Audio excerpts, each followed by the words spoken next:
Hey, America. Joe Biden recently did an interview with CNN, and in my opinion, it was a complete disaster. He was having difficulty pronouncing simple words or putting sentences together. He seemed to be in complete denial about how inflation was affecting the average American, and he seemed to be disconnected with the American people. Jesse Waters, he did an analysis of the interview, and I think he hit the nail on the head. Let's take a look. He lied, insulted his voters, and scared away famous backers. Fucking Joe Biden, cadaver Joe Biden, me, Michael Rappaport, I'm not voting for you. Biden's losing the Israel and Hamas vote. If you remember, The Rock is also not endorsing Joe Biden.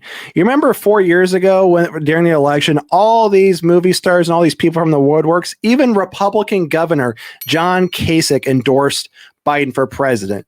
Do you think all those people are going to come out of the woodwork this time? I don't think so. East isn't the top issue for voters. It's the economy, stupid. Instead of empathizing with us, he tried lying his way out of it. But he didn't get away with it this time. Biden falsely claimed that inflation was 9% when he took office. It was 9% when I came to office. 9%. Inflation was actually 1.4% when Biden was sworn in, peaking at 9.1% in June 2022. What is new is that the media called him a liar. Where Biden really shot himself in the foot, though, is when he told you to shut up and spend more of the money you don't have.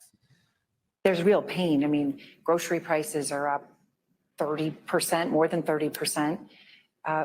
Since the beginning of the pandemic, and people are spending more on food and groceries than they have at any time really in the past 30 years. I mean, that's a real day-to-day pain that people feel. It really is, and it's real.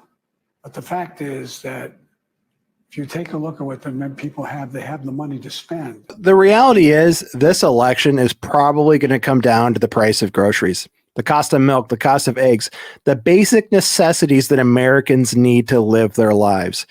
All people know is they had more money in their pocket when Trump was in office, and they have less money in their pocket with Biden in office.